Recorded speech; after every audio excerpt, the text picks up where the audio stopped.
member for New England in his capacity as the Minister for Transport, as well as the opposition leader. In accordance leader. with Standing Order 43, the time for member statements has concluded.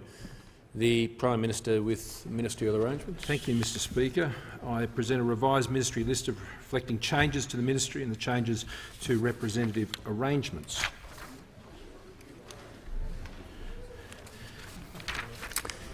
Thank you, Mr. Prime Minister. Thank you, Mr Speaker. I inform the House that the Minister for Trade, Tourism and Investment will be absent from question time today and for the remainder of the week. He is in quarantine. The Treasurer will answer questions on his behalf in the Trade, Tourism and Investment portfolio, and I'll answer questions on his behalf in the Foreign Affairs portfolio.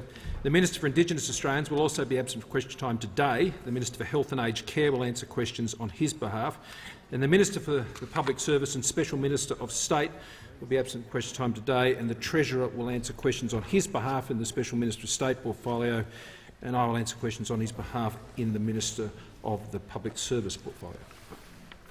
Questions without notice. The Leader of the Opposition. Thanks, Mr Speaker. My question is to the Prime Minister. On bushfires, the Prime Minister said he didn't hold a hose. On vaccines, the Prime Minister said it wasn't a race. Now the Prime Minister isn't even in the room while the government's climate change policy is being determined by the National Party. Why does the Prime Minister always go missing when leadership is required and never take responsibility for anything?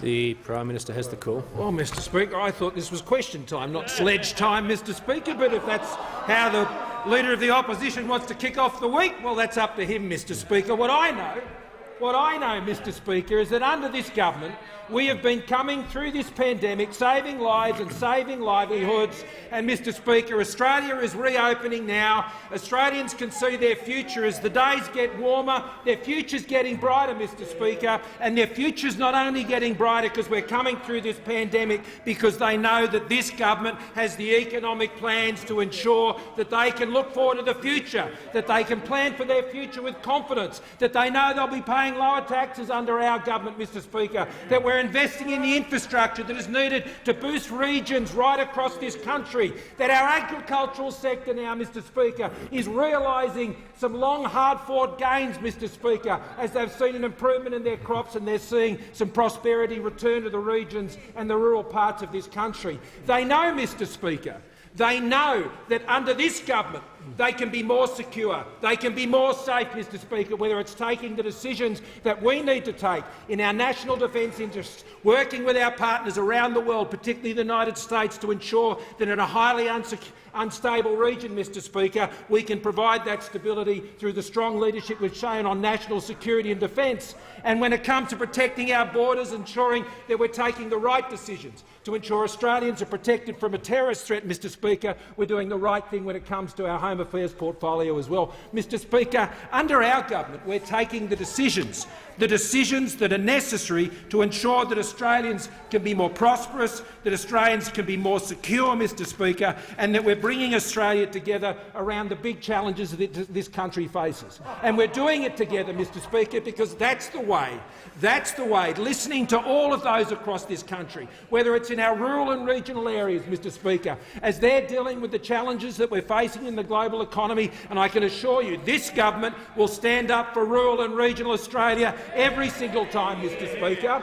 With the challenges that we face, this government, Mr Speaker, will understand those concerns, we will respond to those concerns, and we will ensure that we have the plans to ensure that they can look forward to a future with confidence. Those opposite, Mr Speaker, they have a different set of priorities. They have a different set of plans, Mr Speaker, plans that aren't for Australia's economic prosperity, plans for higher taxes, Mr Speaker, and plans for leaving rural and regional Australia behind.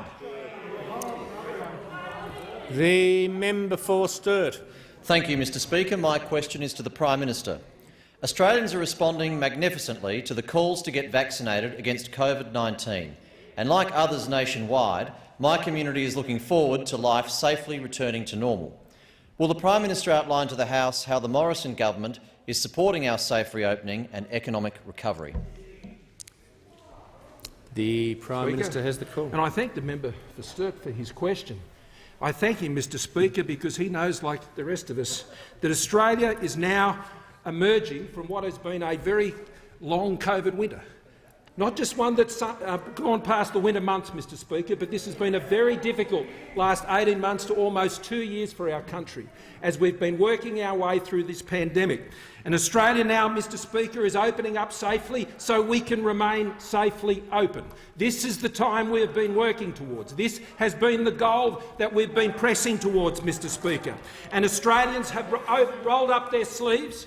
They have rolled up their sleeves not just in terms of getting the vaccines, Mr Speaker, but they've rolled up their sleeves ensuring that they can take themselves with the decisions they've made, with the resilience that they've demonstrated. And we always believed they would. We never doubted that Australians would roll up their sleeves, Mr Speaker. We never doubted that they would come forward for what they needed to do in the national interest, and they have done that.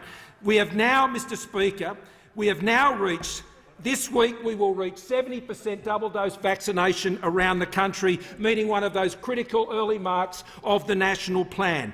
We have, Mr Speaker, seeing Australians around the country starting to reclaim their lives. 85% first-dose vaccinations now across the country. That is now higher than the United States. It's higher than Germany, Mr Speaker. It's higher than Israel, Mr Speaker, and it is higher than the OECD average on those first-dose vaccination rates. And thank you to all those parents and those kids, Mr Speaker. Now 60% first dose for 12 to 15-year-olds responding to that same challenge. Now, Mr Speaker, this effort by Australians is now paying the dividends.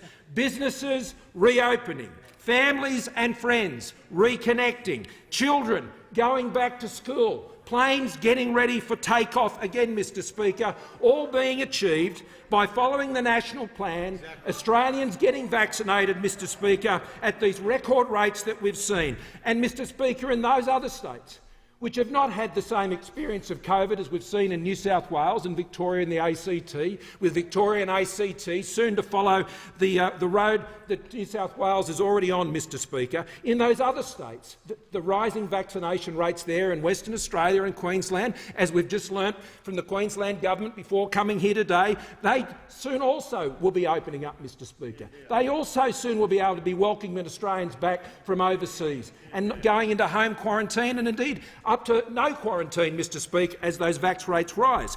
But it means that in those states where they have been largely open, they will be able to remain safely open by those vaccination rates rising. Mr Speaker, the government rolled up our sleeves with record economic support. We've saved lives and livelihoods through the Australian way, and now Australians are reclaiming their Australian way of life. Has concluded. And the Shadow Minister has the call. Thanks, Mr Speaker. My question is to the Prime Minister. The Coalition has been in office for nearly a decade. With just 2 weeks to go until the COP26 conference in Glasgow, why can't the government tell Australians what its climate change policy is? Why is it always too little too late from this Prime Minister? The Prime Minister has the call. Well, thank you, Mr Speaker.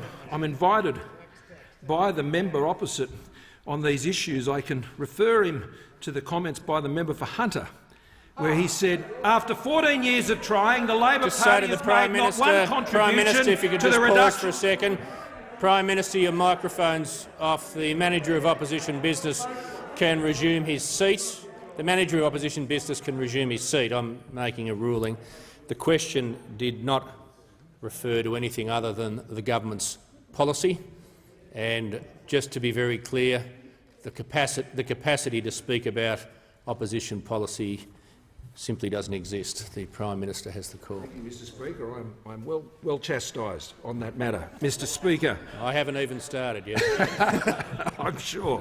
Mr Speaker, we have set out very clearly as a government our goals and our targets, and we've met and we've beaten them. Member for Isaacs. We've beaten Kyoto 1 and Kyoto 2, Mr Speaker, and we are going to meet and beat the Paris emissions reduction targets that we took to the last election.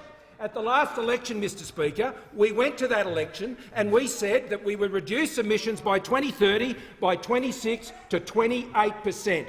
As of right now, Mr Speaker, those emissions are down by more than 20%, Mr Speaker. Australia has one of the highest, if not the highest, rates of rooftop solar take-up anywhere in the world. Mr Speaker, we are seeing a flow, a waterfall, Mr Speaker, of investment into lower emissions technologies and renewable technologies in this country like we've never seen before. These are the results, Mr Speaker, of the policies that the government has been putting in place, driving down emissions but also taking down electricity prices at the same time and investing in the reliability of our grid as we go forward, because we understand on this side of the House that it's about getting the balance right.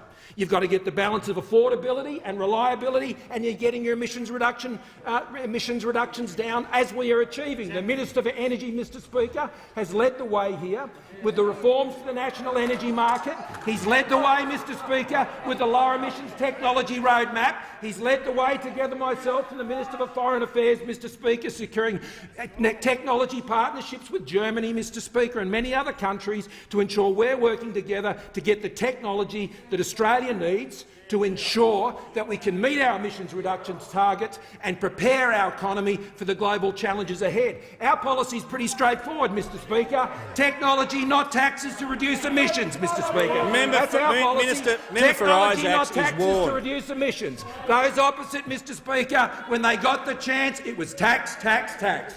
Every time you hear the Leader of the Opposition say he wants to reduce his emissions, he wants to increase your taxes, Mr Speaker. The member for Wide Bay. My question's to the Deputy Prime Minister. Will the Deputy Prime Minister outline to the House how the Morrison-Joyce government is ensuring our strong economic recovery by investing in infrastructure projects and creating jobs in regional Australia? The Deputy Prime Minister has the call. Well, thank you very much, Mr Speaker, and I'd like to thank the member for Wide Bay for his question. I note, Mr Speaker, the great work the member for Wide Bay has done, especially in regards to road safety, and part of the process of road safety was the upgrade of the Tyro bypass. I remember, Mr Speaker, that he worked with the member for Riverina to make sure that that was the safest possible outcome, because he was very aware of what is most precious in the work that he has done, especially as a policeman, and that's the saving of lives. And infrastructure, Mr Speaker, has been part and parcel of what this coalition government has done and what the Nationals with the Liberals have done, because, Mr Speaker, of the 7.7 million square kilometres that make up this nation, over 5 million square kilometres is held by coalition seats. And there's about 1.5 million square kilometres held by Labor Party seats, and the balance by independents. Mind you, 1.35 million square kilometres is one seat. So we have to be very mindful of the length and breadth of this nation and how it does not just reside in capital cities. That's what makes us a coalition government looking after the nation, rather than a Labor government that has forgotten about their regional areas and has retreated back predominantly to the inner suburbs. Now, part of that process of looking after that huge expanse of our nation is the Building Better Regions Fund, and I'd like to thank the Expenditure Review Committee and all those who fought for a further $100 million so that we could look after that disparity of what has happened in regards to investments in the capital and investments out in the regions. Mr Speaker, the state coalition government have now invested close to $500 million in one project in the member for Sydney seat. One project, which is an art gallery. But what we have been doing in the coalition is making sure such things as the Hunter Short in the seat of the Hunter Sports Centre at Lake Macquarie, and it was great to go to Lake Macquarie in the seat of Hunter to make sure that they got $10 million so that they could build that facility for what was at $25.7 million. A facility, Mr Speaker, that my daughters ran out in the state championships and what Odette did. And it also allowed us to put $5 million to the Swimming, Wellness and Leisure Centre at Palmerston in the Northern Territory. I know the member for Solomon was a great advocate for that project, and also commend the member for Lingiari, who also wrote a letter of support for that project. Or the Barruby Point Aboriginal Place and Tourism Centre in the Labor Party member seat of Patterson, and how important that was. This goes to show that we are focusing on regional Australia, making sure we grow this nation, not in just pockets, but the length and breadth of this great country. The Leader of the Opposition. Thanks, Mr Speaker. My question is to the Prime Minister. Can the Prime Minister confirm that his record on climate change includes claiming electric vehicles will end the weekend, saying the world's biggest battery to store renewable energy is as useful as a big banana, and describing renewable energy targets as, quote, nuts? Why should Australians trust anything this Prime Minister says on climate change and emissions reduction? The Prime Minister has the call. Mr Speaker, when I give a commitment to the Australian people about what we're going to do on emissions reduction targets, we keep it. That's right. We keep Members on my left. Mr Speaker, we said we would meet our Kyoto targets, and we did, Mr Speaker. We said we will meet and beat our emissions reduction targets for Paris and that we would stay in the Paris Agreement, Mr Speaker, and we took that to the last election. Those opposite took a policy to the last election saying that they wanted to reduce emissions by 45% by 2030. We said that was the wrong policy, Mr Speaker. It is still the wrong policy, Mr Speaker. It is not something we support, Mr Speaker. Those opposite, I'm sure, have a myriad of views about this, but our view has not changed. We will meet and beat our targets, Mr Speaker, and we will do it by ensuring that Australia invests right across the regional areas of this country in particular in the changes in energy technology that is needed to ensure that Australia remains prosperous over the next 30 years, Mr Speaker, over the next 50 years, because to meet the global challenge of climate change, to ensure we understand that is what is occurring as a result of the world's response to climate change, we have to be honest to understand that in this country that means there will be impacts in this country. There will be economic impacts across the regions in particular of this country, and those challenges need to be confronted and met and ensure that our regions emerge stronger. To deal with climate change, Mr Speaker, yes, you need an emissions reduction plan. Yes, you need an environmental plan, Mr Speaker. But most importantly, to secure the livelihoods of Australians, you need an economic plan, Mr Speaker. And the Australian people know they can trust the Liberal and Nationals when it comes to managing the economy. And if you're going to rely on the Labor Party, Mr Speaker, on an economic plan to secure your job or save your job, Mr Speaker, in this rapidly changing global climate, Mr Speaker, you're relying on the wrong party, because Labor do not have the record of managing, Mr Speaker, under the leadership of both this leader and those that came before him, Mr Speaker, in opposition, who did not have an economic plan to deal with the global challenges of climate change. When asked what it would cost at the last election, they couldn't say, Mr Speaker. They have a target at the moment with no plan. They have a target which is a blank cheque. The Labor Party wants to write a blank cheque which they want Australians to pay for when it comes to this issue, Mr Speaker. Well, not from the Liberals and the Nationals. The Liberals and the Nationals will always have an economic plan to deal with the big challenges facing our country. That's what we're doing, Mr Speaker. Those opposite have learned nothing. The member for Indi. Thank you, Mr Speaker. My question is to the Deputy Prime Minister. The government is reportedly offering tens of billions of dollars for regional Australia as part of a climate policy deal with the Nationals. A smart regional climate plan would put solar panels on the roof of every country hospital and school to lower their power bills. It would install a community battery in every bushfire-prone town to secure their power next fire season. It would invest in our manufacturing capability to grow new export industries and high-paid jobs in renewables, and it would guarantee that regional people share in the profits of regional renewables. Will the Nationals secure any of this, or will you squander this once-in-a-generation opportunity for us? The Deputy Prime Minister. Well, Mr Speaker, I thank the member for Indi, and I note her passion for making sure that we look after regional areas, and that's the same passion that's shared by my colleagues in the Nationals, and I'm certain shared by many colleagues in regional Liberals. Of course, we are always mindful of making sure that we reach into national seats, into independent seats, into regional Liberal seats, dare I say, also into regional Labor seats, to look after these people, because they're part of our nation.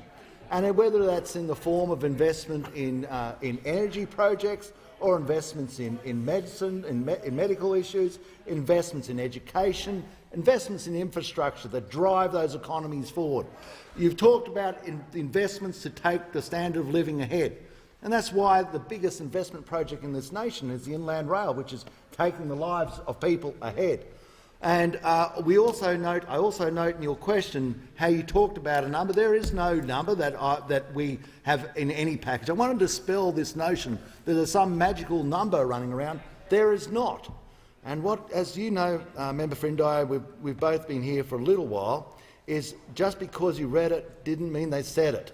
If you hear them say it, they said it. If you see them say it, they said it. But by gosh, we've all had the experience in this place of reading things which later on turned out to be complete and utter tripe.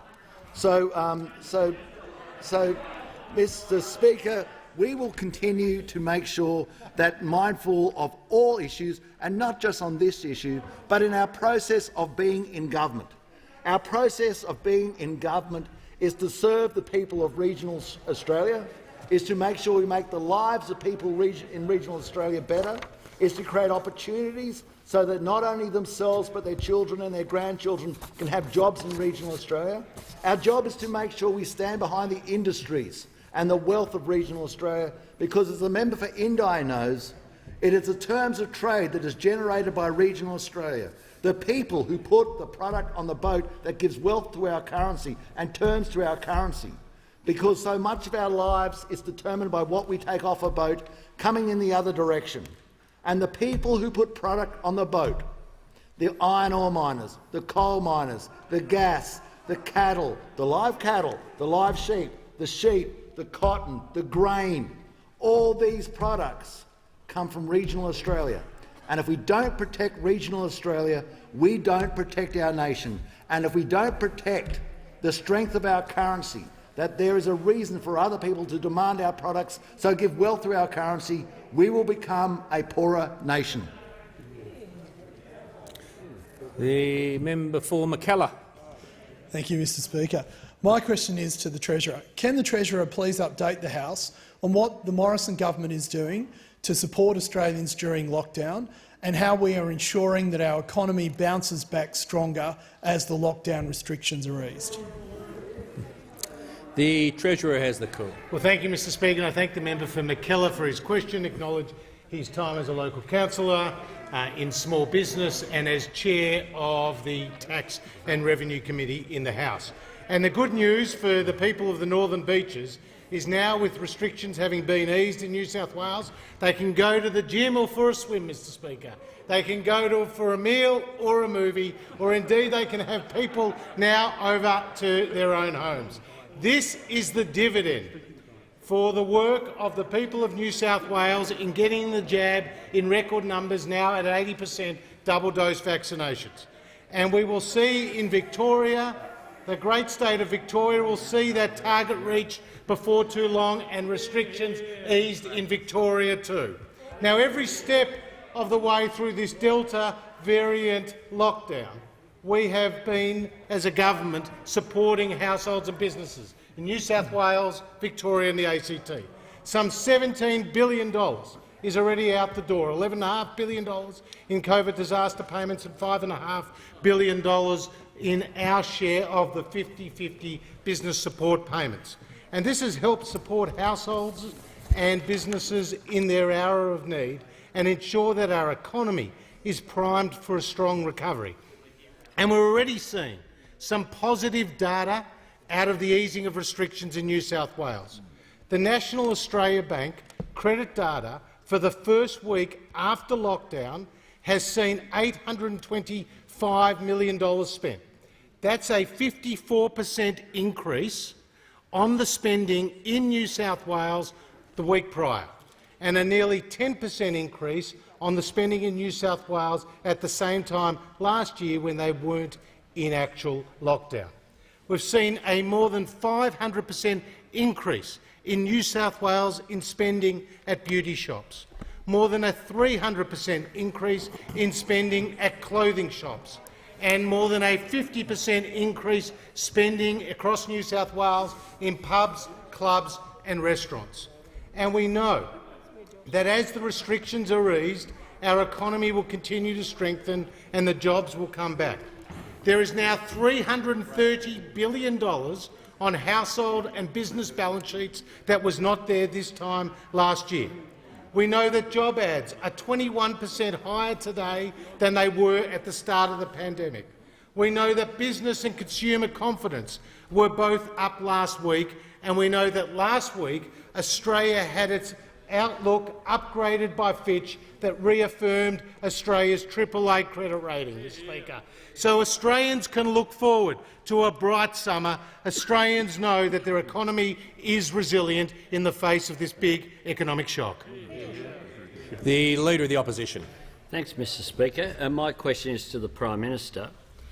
And I refer to the Prime Minister's comments in the House last November, less than a year ago, that a net zero target by 2050 would, to quote the Prime Minister, would require a 43% emissions reduction target in 2030. Is that still the case? The Prime Minister has the call. Well, Mr Speaker, that was in relation to what was being put at the time, if I recall correctly. Members on my left. About some sort of linear trajectory, Mr Speaker. And there is no such linear trajectory to 2050. And that's not what our plan relies on, Mr Speaker. Those opposite might think a linear trajectory is how it works, but not on this side of the House. On this side of the House, Mr Speaker, we know that you have to invest in the technologies, many of which will have long lead times, which will ensure, Mr Speaker, that the 2030 targets that we have set out, that we will not only meet, Mr Speaker, but we will beat them as well, will set us up well for the future in further reducing emissions. Now, Mr Speaker, you need to follow the technology path here. You've got one of two paths. You can go down the path of ensuring that technologies become more affordable and we invest in them, providing more choices to consumers, Mr Speaker, so they can lead this process, or you can follow the path that the Labor Party tried to follow last time they were in government, Mr Speaker. The Prime Minister will resume his seat. The member for Shortland is now warned. The Leader of the Opposition on a point of order. Yes, Mr Speaker. This was a very precise question. It went to the Prime Minister's own comments, saying that a net zero by 2050 target would require a 43% emissions reduction target in 2030, and I asked, is that still the case? Yes, and I just say to the Prime Minister that the question was very tight. It didn't ask for anything about the opposition's approach.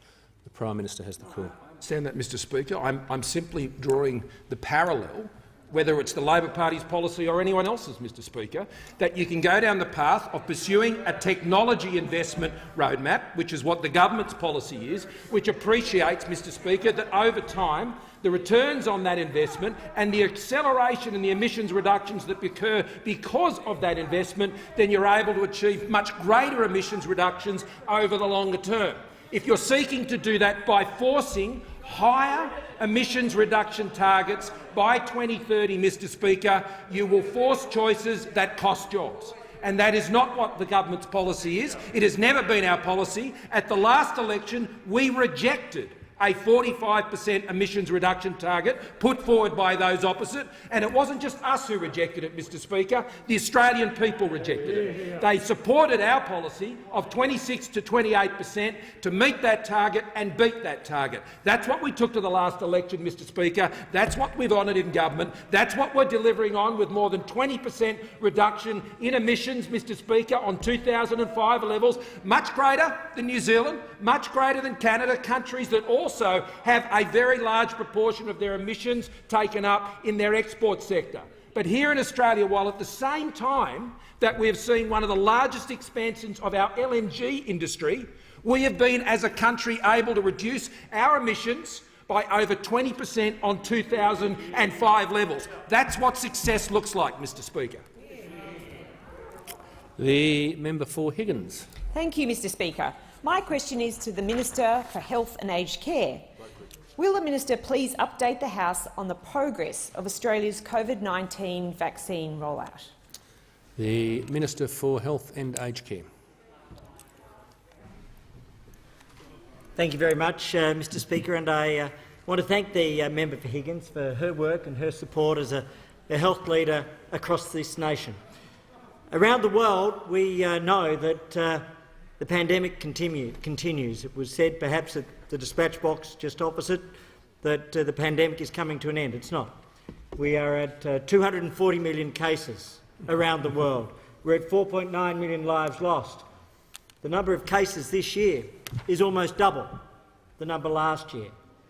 At the same time, however, what is changing is how we live with the virus. And one of the fundamental things is, whilst we relied last year on our borders and testing, tracing and distancing, the vaccination program is allowing us to change that in Australia. Already we're at 32.6 million doses. Already we see that in the last week alone, in the last 7 days, over 1.9 million vaccinations were delivered in Australia. In the last 14 days, over 3.8 million vaccinations, and in the last 28 days, over 7.8 million vaccinations. These are Australians coming forward to protect themselves, their friends, their families, or just to do the right thing by the community. And these Australians are leading to extraordinary outcomes. What we see is 93% of our over 50s who've come forward for a first dose. We see that it's now at an extraordinary 97% of our over 70s, our most vulnerable demographic. And then, extraordinarily, 99.8% of our aged care workers have come forward for vaccinations. And that is a testament to all involved, and we thank them and we honour them. And all of this is about saving lives and protecting lives. And yes, there has been hardship here, as there has been in all nations of the world. But what we know is that the actions we've taken over the last 2 years and have now seen through the vaccination program has meant that Australia has one of the 3 lowest rates of lives lost across the OECD, the 38 nations this year, and across the entire pandemic. That means we have saved over 30,000 lives compared with the OECD average, 45,000 lives if we were to compare with the United Kingdom or the United States. And each one of those is a life to be celebrated, is a family that will be whole. Each one of those comes from the actions of Australians over the last 2 years, but in particular, all of those Australians who have come forward, and as the Prime Minister said, we'll pass the 85% first dose and the 70% second dose mark in the coming days. The member for Richmond. My question is to the Prime Minister. Why has the Prime Minister given the Deputy Prime Minister and the National Party a veto on whether Australia takes action on climate change? And why is the Prime Minister not in the room where Australia's climate change policy is being decided? The Prime Minister has the call. Thank you, Mr Speaker. The government's decision on the government's commitments for Australia in relation to COP26 will be made by the government in Cabinet, Mr Speaker, in Cabinet. That's where it will be made. That's where these decisions are made. All members of the government understand that. All members of the government do the right thing by consulting Mr Speaker far and wide, informing their views when they come together, Mr Speaker, to make decisions in the best interest of Australia. And the government, Mr Speaker, a coalition government, a strong coalition government, Mr Speaker, working closely together as we've been leading Australia through one of the greatest crises we've seen since the Second World War, Mr Speaker, working together constructively to find the right solution, sensibly, responsibly and cautiously, Mr Speaker. This government hasn't gone off and signed a blank cheque commitment. We haven't gone off and stated a target without a plan, Mr Speaker. That's what those opposite have done. What we are doing is carefully considering the implications of these very serious issues for Australians right across the country. The Labor Party has signed up to a target without a plan, a blank cheque that they will expect Australians to pay for, Mr Speaker. That's the Labor Party's policy. On this side of the House, Mr Speaker, the Liberals and the Nationals are working together to ensure that Australia succeeds over the next 30 years in a world economy that is going to be challenged. by the world's response to climate change. That is going to have very real impacts in rural and regional communities. We're not oblivious to that like those opposite, Mr Speaker, who will cavalier go and commit Australia to all sorts of things without thinking through the consequences. We are thinking through the plans that are necessary to protect jobs in this country from the challenges that are coming, but also to secure the opportunities. Our policies aren't about shutting anything down, Mr Speaker, but opening up new opportunities. Those opposites would seek to impose choices on Australians. We're going to let Australians make their own choices. We're going to ensure, Mr Speaker, that we keep the lights on and prices down. The member for Barker has the call. Thank you, Mr Speaker. Mr Speaker, my question is to the Minister for Industry, Energy and Emissions Reduction. Minister, can you outline to the House the importance of a technology-led approach to reducing emissions? How does this ensure that we can create jobs, support Australian industry and manufacturing as we reduce those emissions? The Minister for Industry, Energy and Emissions Reduction.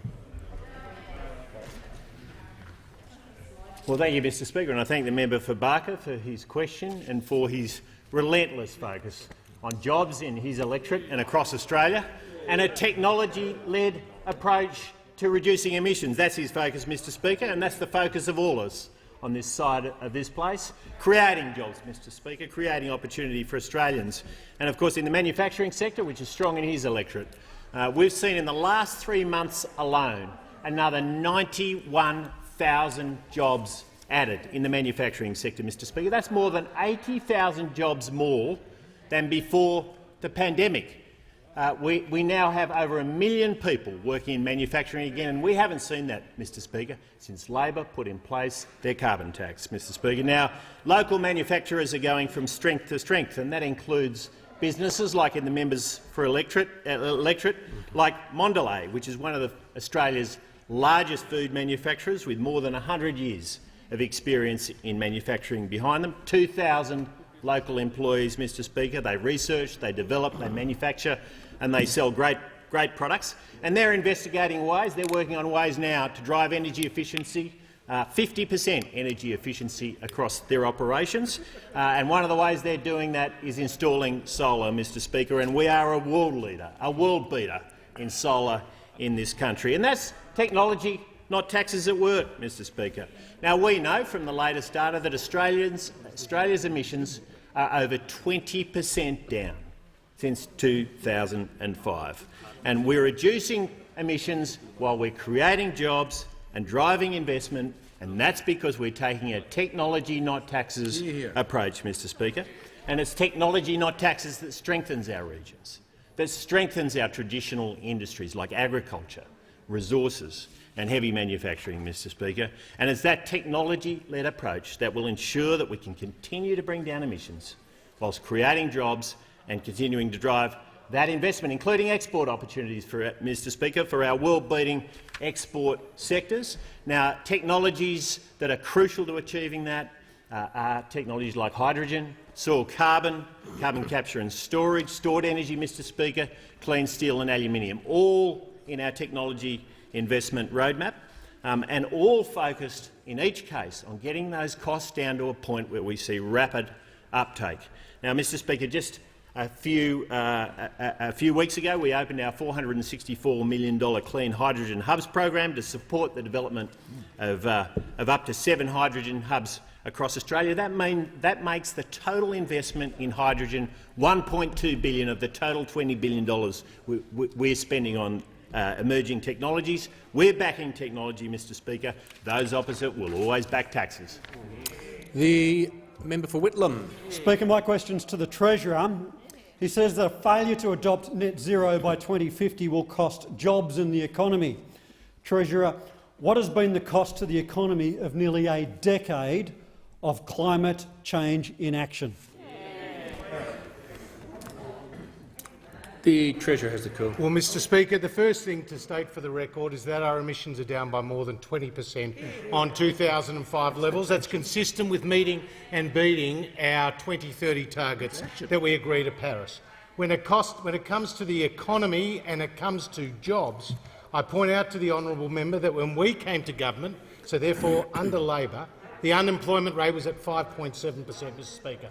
Before this pandemic, before the first recession in nearly 3 decades, the unemployment rate was 5.1%, Mr Speaker. And today, the unemployment rate is 4.6%, Mr Speaker. The unemployment rate is under 5% for the first time in a decade, Mr Speaker. And I tell you what leads to more jobs. It's lower taxes, Mr Speaker. And on this side of the House, we have legislated through the parliament more than $300 billion of tax cuts for Australian families, Mr Speaker. We have introduced in successive budgets some of the biggest tax incentives for investment that, for example, has led to a 20% increase in machinery, capital and equipment purchases over the course of the last year, Mr Speaker, through the incentives and the immediate expensing provisions that we've put in place in the budget. And whether it's our patent box, Mr Speaker, whether it's cutting taxes for small business down to 25%, Mr Speaker, whether it's the work that we're— The member for Whitlam on a point of order. Relevance, Speaker. The question was about the cost of climate change inaction. He hasn't addressed that issue yet. He's gone off on a completely different tangent. Well, I think it was a fairly broad question. The member for Whitlam would have to admit he's talking about the economy. The Treasurer has the call. Yeah. Don't say. Mr Speaker, the reality is that under the economic stewardship of those on this side of the House, we've seen more jobs created. Mr Speaker, we've seen the unemployment rate fall to a more than decade low, and we have the plan in place to see a strong economic recovery from the biggest economic shock since the Great Depression.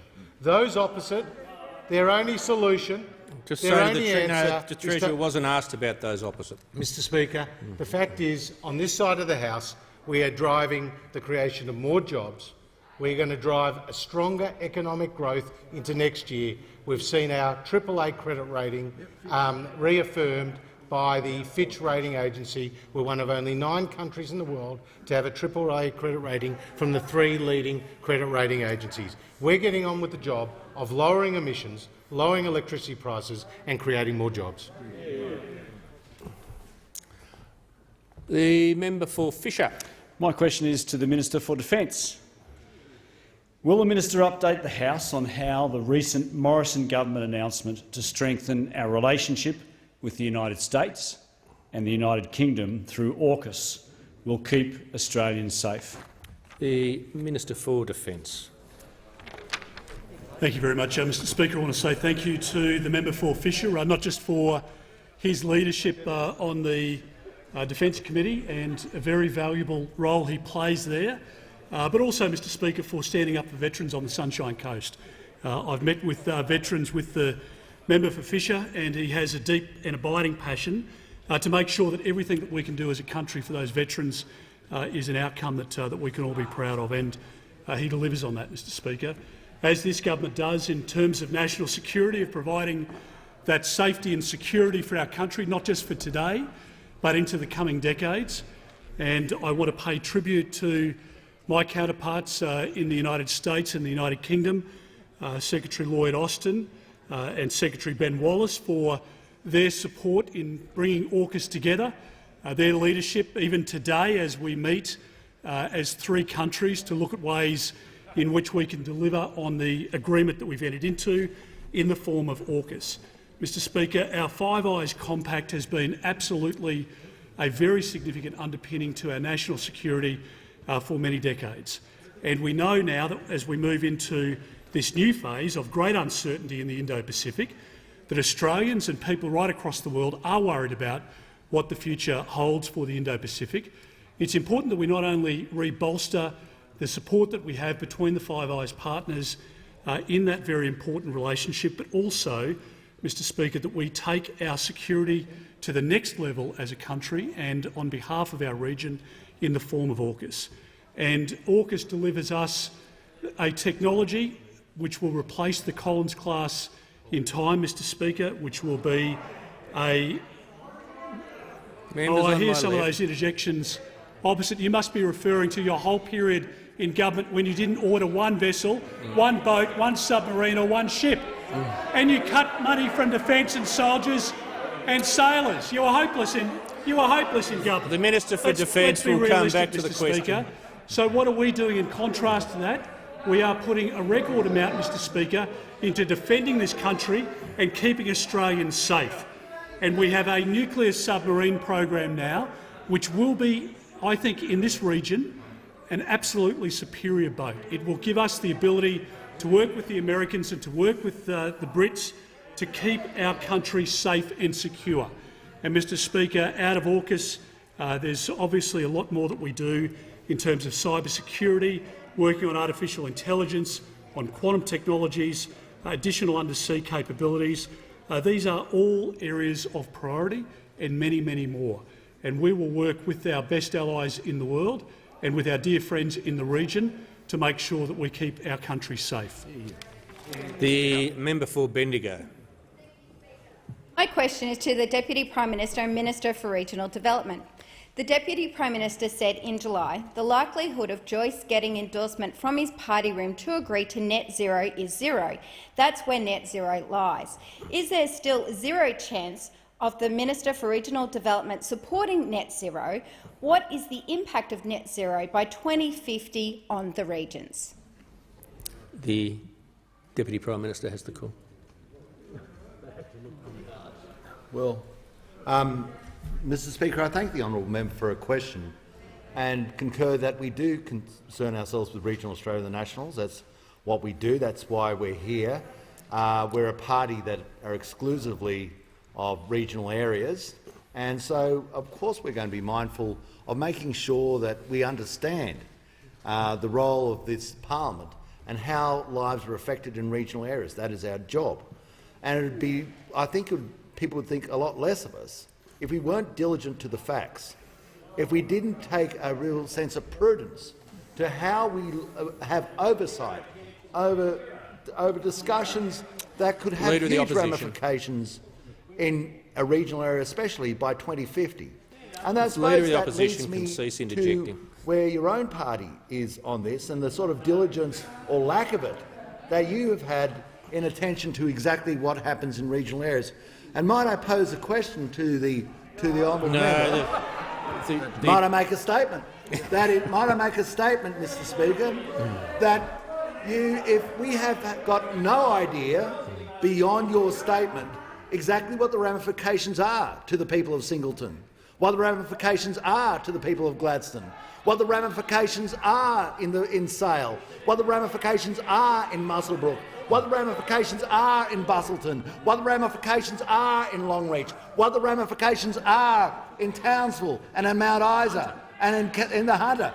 Because, Mr Speaker, we don't just represent or have a heart for the inner suburbs and then drag regional areas along as something that is taken for granted. We take them to heart. We are totally and utterly focused on regional areas.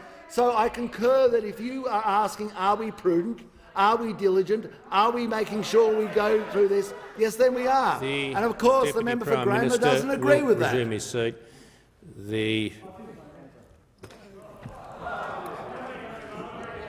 The Deputy Prime Minister has concluded his answer. I call the member for North Sydney. Thank you, Mr Speaker. My question is to the Minister for Home Affairs. Will the minister please update the House on how the Morrison government's national plan will ensure that Australians overseas can come home and those who are here can travel to visit loved ones overseas as part of the reopening of our international borders? The Minister for Home Affairs.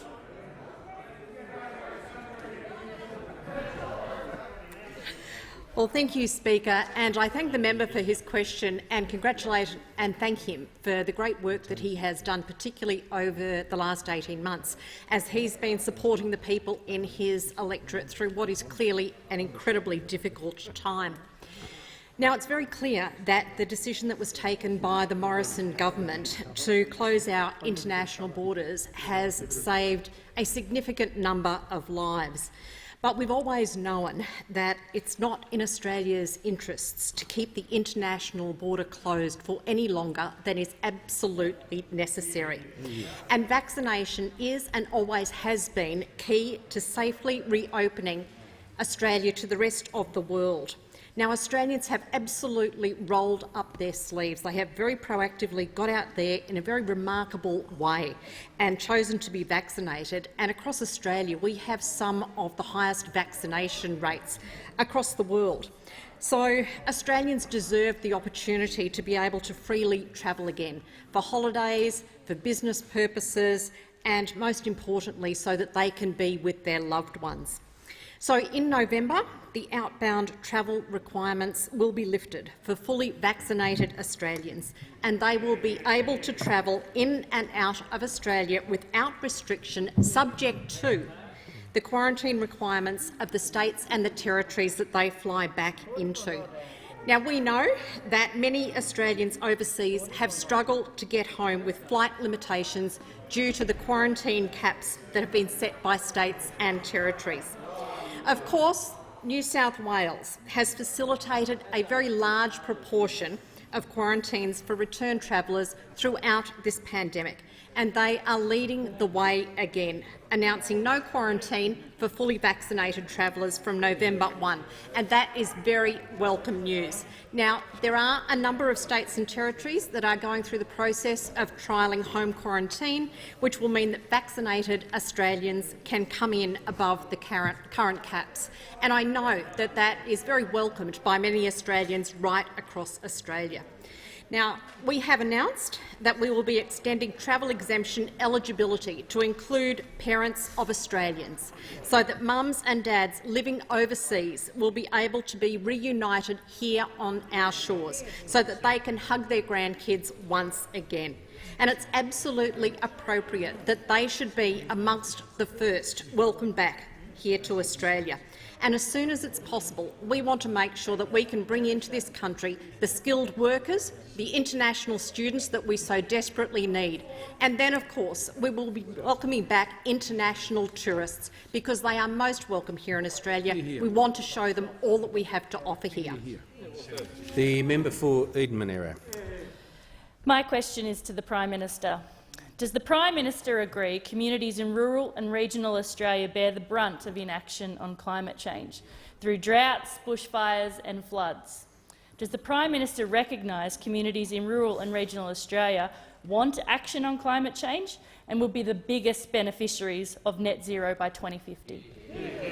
The Prime Minister has the call. Mr Speaker, I thank the member for her question, and I do agree.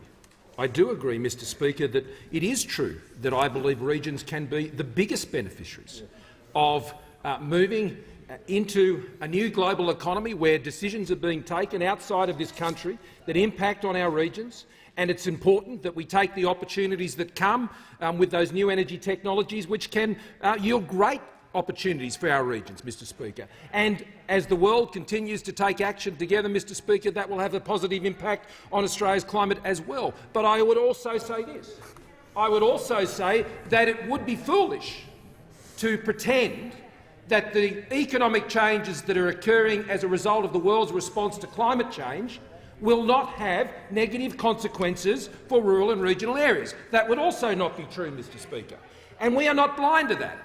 And that is why the Liberal and the Nationals together will ensure that the policies that we have in place both seizes those opportunities that come from those technologies in rural and regional areas, but also enables them to deal with the negative impacts that will inevitably come because of the impacts on more traditional industries. Because we want to keep making steel in this country, Mr Speaker. We want to keep making aluminium in this country, Mr Speaker. We want to keep making ammonia in this country, Mr Speaker. We want to continue the manufacturing jobs in this country. And I note, Mr Speaker, there are now over 1 million Australians employed in our manufacturing sector as of the 21st of August this year. That is the first time manufacturing employment has been above $1 million. 1 million jobs, I should say, Mr Speaker, for over a decade. So, Mr Speaker, we know, Mr Speaker, I'll take the interjection, Mr Speaker, because when those in office When The Leader those of the in Opposition. office, Mr Speaker, came to office, there were over 1 million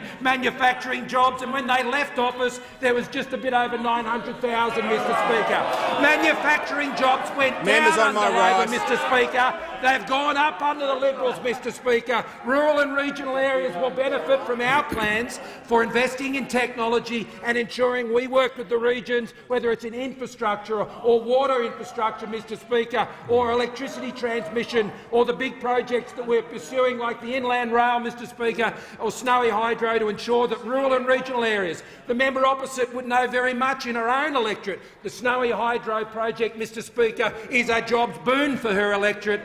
Written and authorised by the Liberal and Nationals, Mr Speaker. That's where that project came from, and that's the action we're taking. We will do this through technology, Mr Speaker, in dealing with these challenges, not taxes. And I note, Mr Speaker, I note that those opposite on the weekend, Senator Gallagher, is some sort of carbon price an option for Labor? Her answer, we are looking at everything, Mr Speaker. Every time you say they want to reduce emissions, they want to put... The member for Reid. Workforce, skills, small and family business.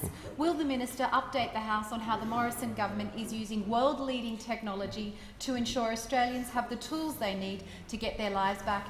And will the minister explain why sticking with the national plan is so important to ensure Australian families can be reunited, Australian workers can travel in and out of our country, and we can work towards welcoming tourists back to our shores? The Minister for Employment. Thanks, Mr Speaker. Can I thank the member for her question and all the work she's been doing in her electorate to ensure her constituents are safe. Indeed, saving lives and saving livelihoods has been the hallmark of the Morrison government for the last 18 months. But it's Australians who've been doing the heavy lifting. They've been abiding by restrictions, getting vaccinated, practising physical distancing and good hygiene, and we should all be so thankful what our citizens have been doing. Now, of course, in New South Wales, Victoria and the ACT, we've got roadmaps out of lockdown, so the Morrison government is now moving to the next phase of the national plan. It's great to see Premier Palaszczuk also coming out before question time, giving confidence for small business about sticking to the national plan. So the Morrison government is now leading the reopening of Australia and Australians to the world. We've delivered a simple and very secure proof of vaccination that's been integrated now into state and territory contract tracing applications. It's very easy for an individual, where required under state or territory health orders, to confirm their vaccination status, and it's very easy for businesses to ensure the safety of their staff and customers. These simple and secure proof of vaccinations are very much underpinning New South Wales and Victoria opening up, and it's been a pleasure for the Commonwealth and all those states and territories to work cooperatively together. As of the 17th of October, over 19 million downloads of digital proof of vaccinations in New South Wales. Over 3.8 million of those proofs have been dropped into digital wallets. And in the first week of Victoria integrating it, over 1 million Victorians have linked their vaccination certificate with their new Service Victoria app. So whether you're going to the cafe in Coogee or down to the pub in Penrith at Tooheys, from that great brewery in your electorate, Australians will be using technology built by the Morrison government. And we continue our progress with the national plan today, announcing that from tomorrow Australians will be able to, if vaccinated, download an international proof of vaccination via MyGov. With international travel now starting again, New South Wales leading the race as per the national plan from the 1st of November. This international proof of vaccination will enable fully vaccinated Australians to depart and return and travel internationally. It's simple, easy and built with the same security as your passport. It can be downloaded digitally, and this is an example of a copy. It's an internationally recognised copy with a standard set by ICAO, or it can be dropped digitally into your mobile phone. The launch of the proof of vaccination, it's a key step in safely reopening international borders, getting more Australians home and allowing Australians to visit loved ones overseas. It's the Morrison government continuing to support Australians through the pandemic and continuing to follow the national plan. The member for McMahon. Thanks, Mr Speaker. My question is to the Prime Minister. Former Prime Minister Tony Abbott said climate change is, and I quote, absolute crap. Can the Prime Minister confirm Australia's current 2030 emissions reduction target is the same 26 to 28% target set by Mr Abbott? The Prime Minister has Thank you, the Mr call. Speaker.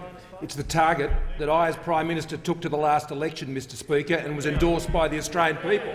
That's what it is, Mr Speaker. That's what it is. It's a policy that was endorsed by the Australian people at the last election.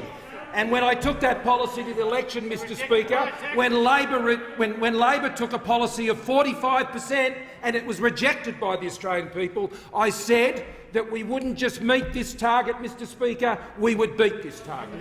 And what we're seeing, Mr Speaker, is emissions reductions have fallen by more than 20% on 2005 levels, Mr Speaker, and we are making excellent progress towards that goal, and indeed we will meet that target and we will beat that target, and I'll be in a position to advise the COP26 about our success in meeting that and beating that target, Mr Speaker, when I'm there in a few weeks' time. Now, we've already heard, Mr Speaker, we'd already heard that our side of politics, the Liberal and Nationals, our way to addressing climate change is to ensure we do technology, not taxes. But we heard from the Labor senator on the weekend, Mr Speaker— Prime Minister, this is not an opportunity to do what you're— I'll take an opportunity elsewhere, Mr Speaker, yeah, not in right. here. Just But get Mr. asked a Speaker, question about it and you can. Thank you, Mr Speaker. We are pursuing that pathway, and that pathway has ensured that we've been delivering not only lower emissions, but we've been ensuring we've been able to put a brake on those electricity price hikes and ensure we get more gas into the system to provide the reliability that is necessary to keep that stability, Mr Speaker,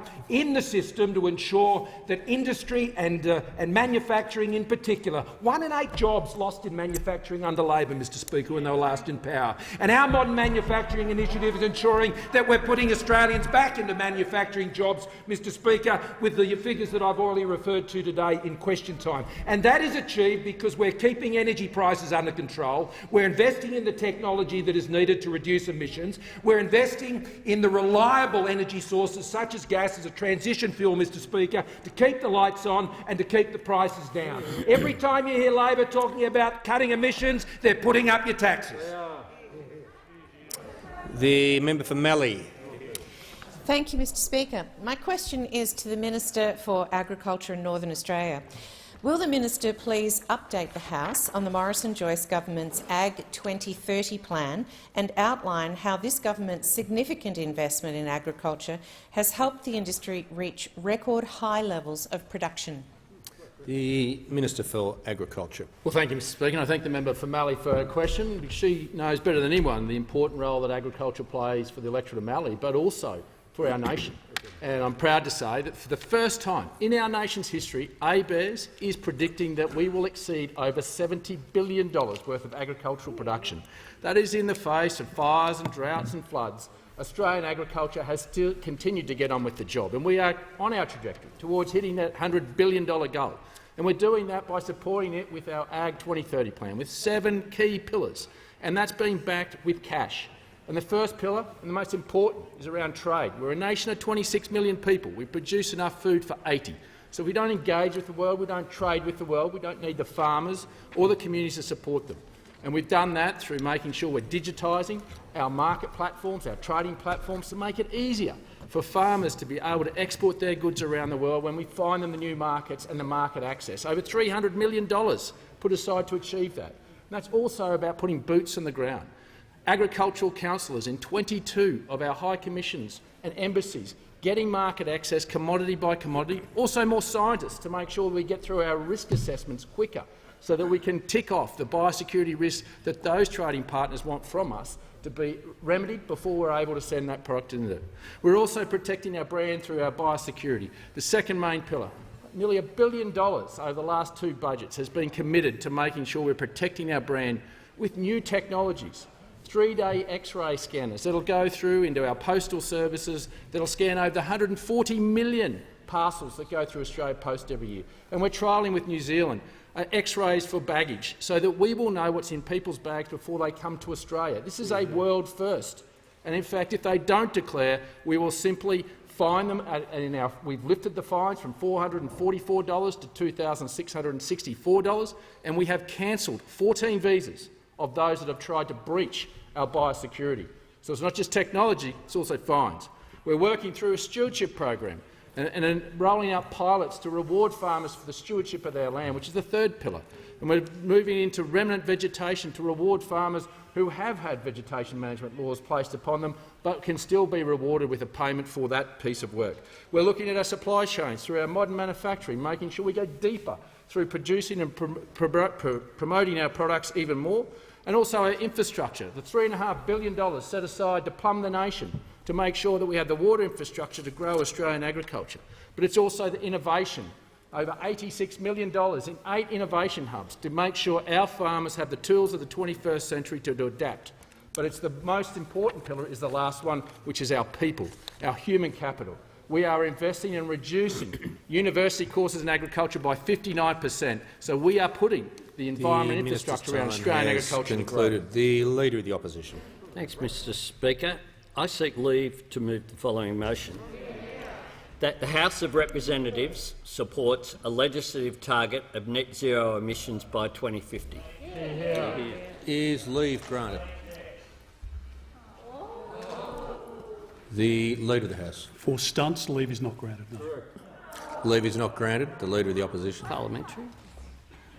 I move that so much of standing orders be suspended as would prevent the Leader of the Opposition moving the following motion immediately. That the House of Representatives supports a legislative target of net zero emissions by 2050. Mr Speaker, this government is frozen in time while the world warms around it. The whole world is gathering in Glasgow, and this lot can't even come up with a policy. The Leader of the House has the call. Mr Speaker, I move the member be no longer heard. The Leader of the House has moved that the Leader of the Opposition be no further heard. All those of that opinion say aye. To the contrary, no. I think the ayes have it. Division required. Ring the bells for 4 minutes.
Lock the doors. The question is the Leader of the Opposition be no further heard. The ayes will pass to the right of the chair. The noes to the left. I appoint the honourable members for Nichols and Gray tell us for the ayes. The honourable members for Werriwa and Lawler tell us for the noes.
Going from Rockhampton to Wollongong.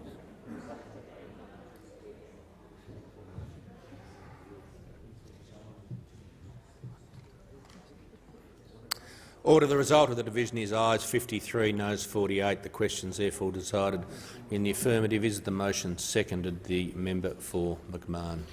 I second the motion, Mr Speaker. 8 years of denial and delay must end member now. for McMahon will resume his seat. The Leader of the House has the call. Thank you, Mr Speaker. I move the member be no longer heard. Question is the member for McMahon be no further heard. All those of that opinion say aye. To the contrary, no. I think the ayes have it. Division required. Ring the bells for 1 minute.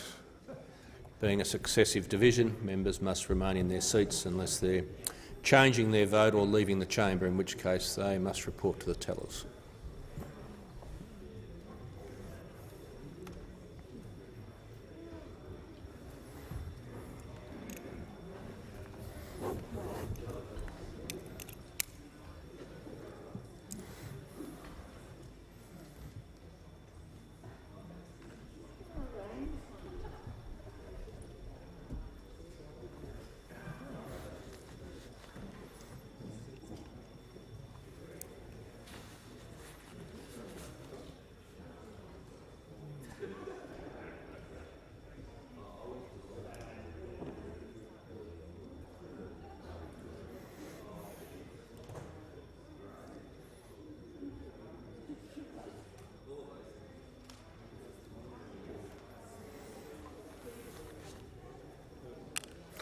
Lock the doors.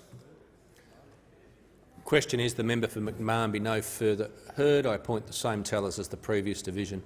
Members must remain in their seats unless they're changing their vote or did not vote in the last division, in which case they must report to the tellers.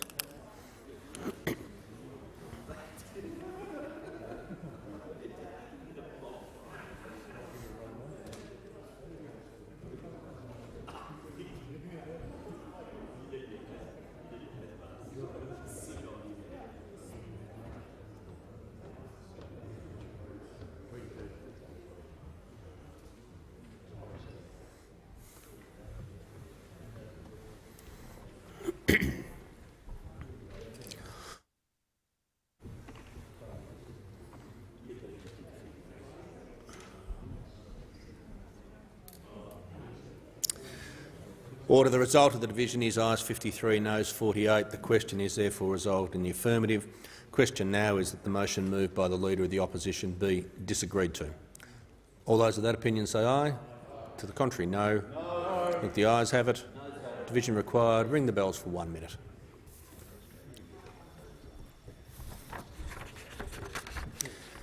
Again, in this successive division, members need to remain in their seats unless they're changing their vote or leaving the chamber, in which case they need to tell the tellers.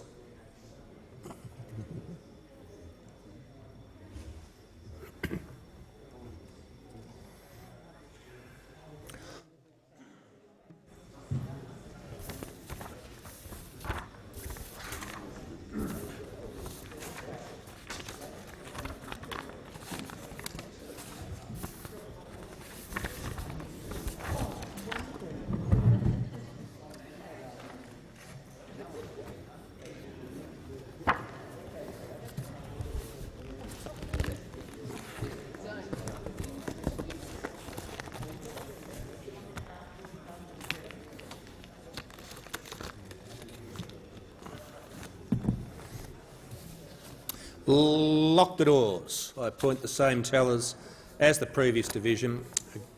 Again, members must remain in their seats unless they're changing their vote or didn't vote in the last division, in which case they need to inform the tellers.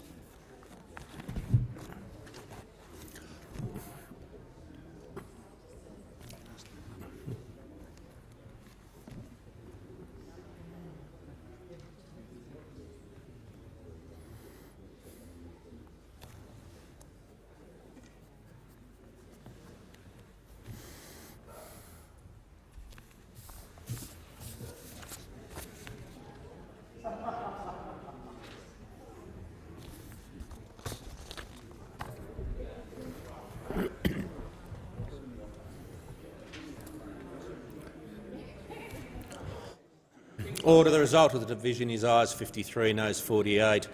The question is therefore resolved in the negative. The call alternates, so I'm going to go to the member for Robertson. We're in question time. Thank you, Mr. Speaker. And my question is to the Minister for the Environment, representing the Minister for Women.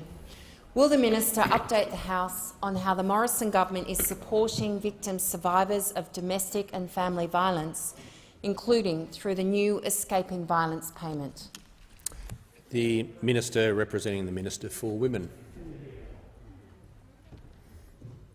Thank you very much, Mr. Speaker. Can I thank the member for Robertson for her question and commend her on all the incredible work she does in her electorate and has done during the pandemic. Mr. Speaker, keeping women and children safe is at the heart of the Morrison government's women's policy agenda. Safer in the community, safer online, safer at home. In this year's budget, we announced $1.1 billion to dedicate to women's safety, just a down payment on the next National Action Plan. And I say a down payment in spite of the fact this was the most significant amount, because there's always more work to be done to rise to the challenge of keeping women and families from all walks of life safe, to ensure that every person has the opportunity to live life free of violence, coercion and abuse in all their pernicious forms. Anyone escaping violence, no matter their prior circumstances, faces real anxiety and real challenges. Accommodation, schooling, how do you pay the bills, genuine fears for your personal safety.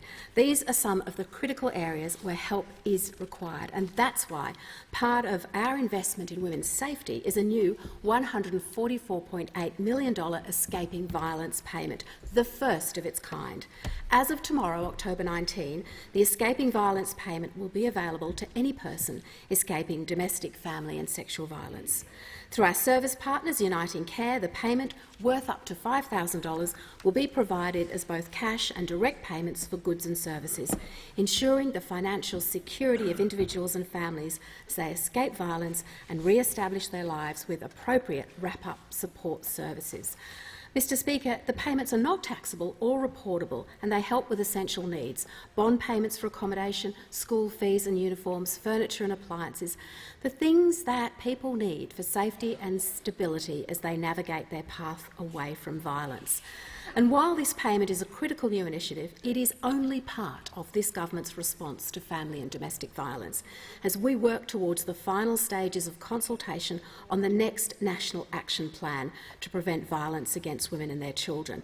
Frontline workers, our state and territory partners and non-government organisations are continuing to deliver life-saving circumstances.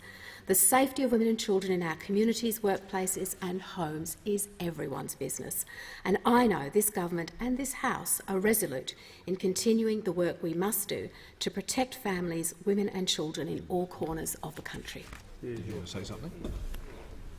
Are you raising on indulgence? Oh, sorry. The Mr. Speaker, I ask that Minister. further questions be placed on the notice paper. I'm not finished yet. Thank you, Mr. Speaker. And on indulgence, can I just commend WA Telethon? 62 million raised, a record amount in WA Telethon. The Common was obviously pleased to provide $5 million to the WA Telethon. More than 400 million raised for WA Telethon over its history. Congratulations to all those who participated. I'm sure the Leader of the Opposition would enjoy me in congratulating them. The Leader of the Opposition. Mr. Speaker, I join with the Prime Minister in congratulating all those involved in the WA Telethon, including, of course, the West Australian newspaper and Kerry Stokes, who always makes a major contribution, and the Mark McGowan government, who donated $10 million. And I know that people like all of the members on this side, and I'm sure on that side as well, were very supportive of the telethon, which has become an institution in WA. Seeking the call. The Leader of the Opposition is seeking the call. Yes, Mr. Speaker. I move that so much as standing orders be suspended as would prevent the Leader of the Opposition moving the following motion immediately. That the House 1 notes A. The government has failed to back a legislated target of net zero emissions by 2050. B. The Prime Minister always does too little too late, saying he didn't hold a hose during the bushfire crisis, saying it wasn't a race on COVID vaccines, and saying hospital capacity is the responsibility of the states. C. The Prime Minister prefers slogans to leadership, with the Prime Minister claiming electric vehicles will end the weekend, saying the world's biggest battery to store renewable energy is as useful as a big banana, and describing renewable energy targets as nuts. D. So great is the dysfunction inside the government, the Prime Minister is allowing climate policy to be set by his Deputy Prime Minister and the National Party, and E. Government members who claim they support a net zero by 2050 target voted against one today, including the Treasurer, the member for Higgins, the member for North Sydney, the member for Mackellar, the member for Wentworth, the member for Reid, the member for Leichhardt, the member for Riverina and the member for Gippsland. And 2. Therefore condemns the government for voting against the legislated target of net zero emissions by 2050. Mr. Speaker, this is no longer a government, it's a shambles. It's a shambles whereby we're waiting the Leader of the for the Opposition National will Party resume his seat. The Leader of the House has the call. Mr. Speaker, I move the member be no longer heard. The Leader of the House has moved the Leader of the Opposition be no further heard. All those of that opinion say aye. To the contrary, no. I think the ayes have it. Division required. Ring the bells for 4 minutes.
Lock the doors. The question is the Leader of the Opposition be no further heard.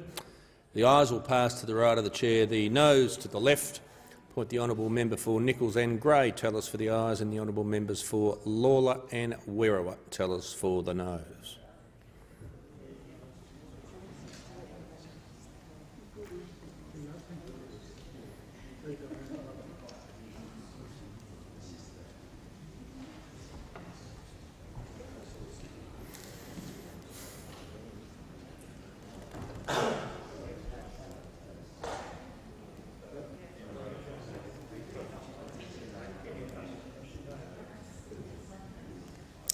Order. The result of the division is ayes 50, noes 48. The question was therefore decided in the affirmative. Is the motion seconded? The member for McMahon. I second the motion, Mr Speaker. The government has given up even trying to act in the national interest. The member for McMahon will resume his seat. The Leader of the House has the call.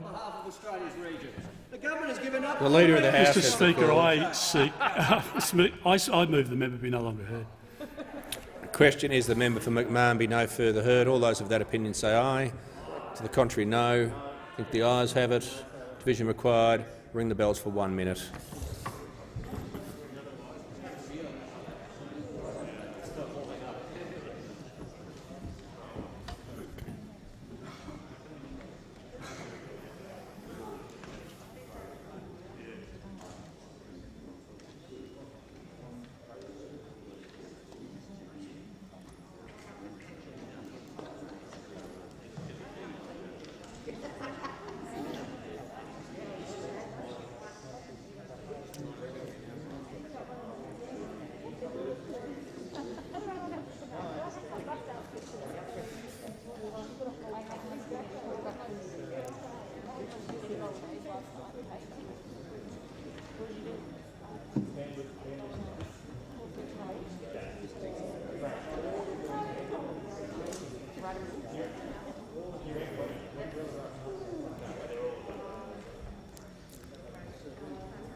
Lock the doors. I appoint the same tellers as the previous division. Members must remain in their seats unless they're changing their vote, or if they did not vote in the previous division, they need to report to the tellers.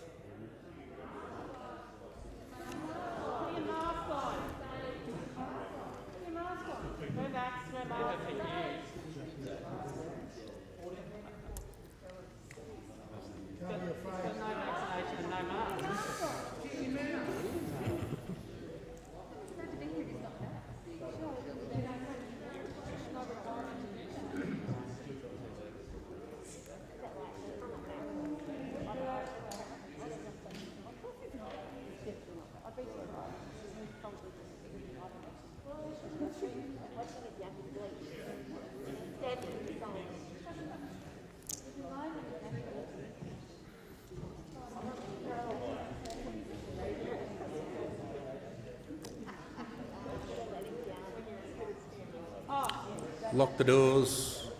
They're already locked.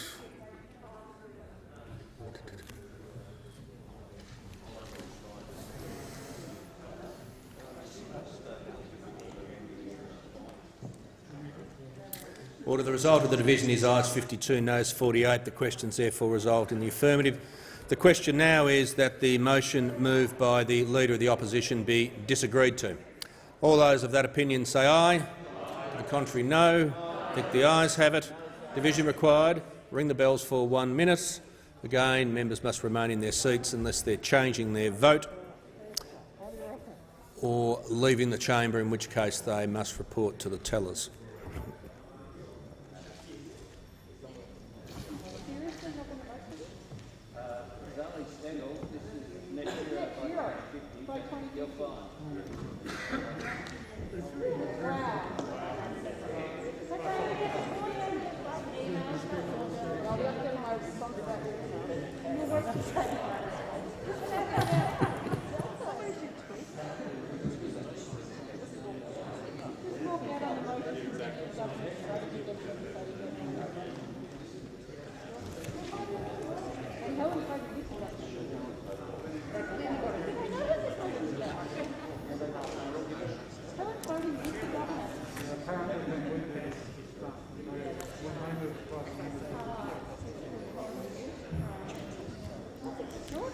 Lock the doors. I appoint the same tellers as the previous division.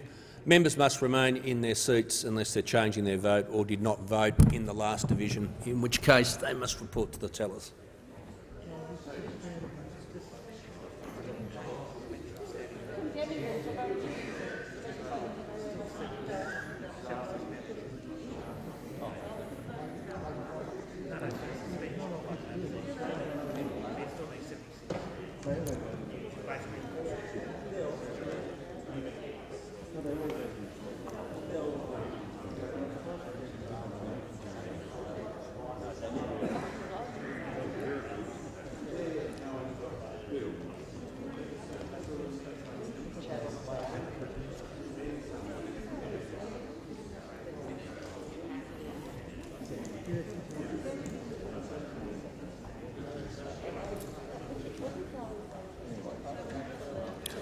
Order. The result of the division is ayes 53, noes 45. The question is therefore resolved in the affirmative.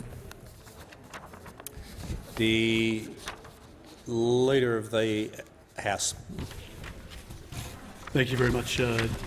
Members could just perhaps remain in their seats for a second. Thank you, Mr. Speaker. I ask leave to move the motion relating to the murder of Sir David Amess. Is leave granted? Leave granted. Leave granted. The Leader of the House.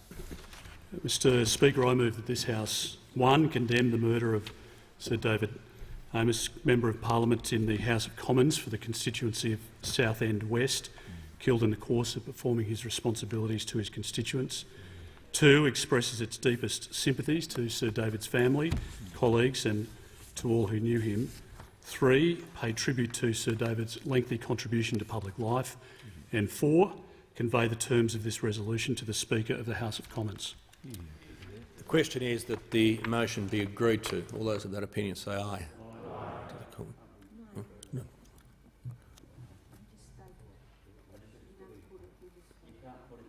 Oh, okay, that too. Yes, so the question is that the motion be agreed to. The Leader of the House. Yes. I move the debate be adjourned. Should be the process. Yes. That happens. Okay, well, the leader of the opposition can move that. Question is the debate be adjourned. All those of that opinion say aye. To the contrary, no. And then the Leader of the House is going to make a declaration. Thank you, Mr. Speaker. I declare that the resumption of debate on the motion relating to the murder of Sir David Amess to be referred to the Federation Chamber. I thank the Leader of the House and the House. Can I just say to members before they leave, I can advise that I spoke with the Speaker of the House of Commons, Sir Lindsay Hoyle, on Saturday afternoon, and on behalf of all members of this House offered our sincere condolences on the shocking news of the murder of Sir David Amess. And the Manager of Opposition Business indicated he wished to seek the call. Mr. Speaker, I rise to make a personal explanation. Does the Manager of Opposition Business claim to have been misrepresented? I do. On September 24, the Minister for the Arts issued a media release entitled "Record $10 billion in government support for the creative sector." In that release, the Minister claimed that I, along with the Media, Entertainment and Arts Alliance, were dead wrong when I accused him of massively overstating his government support for the arts sector during the early part of the pandemic in October 2020. Mr. Speaker, you will not be surprised to hear that in his scramble to justify the claim of $10 billion in support for the arts, it is in fact the Minister who is dead wrong. The Minister claims analysis published by the Bureau of Communications, the Arts and Regional Research backs him up. But if you look at the research he provided, the $10 billion figure that he says was from the arts includes the following occupations: clothing retailing, footwear retailing, watch and jewellery retailing, architectural services, advertising services and zoological and botanical gardens operation. These workers would be surprised to learn that they had the attention of the Arts Minister. It would be good if arts workers received his attention at some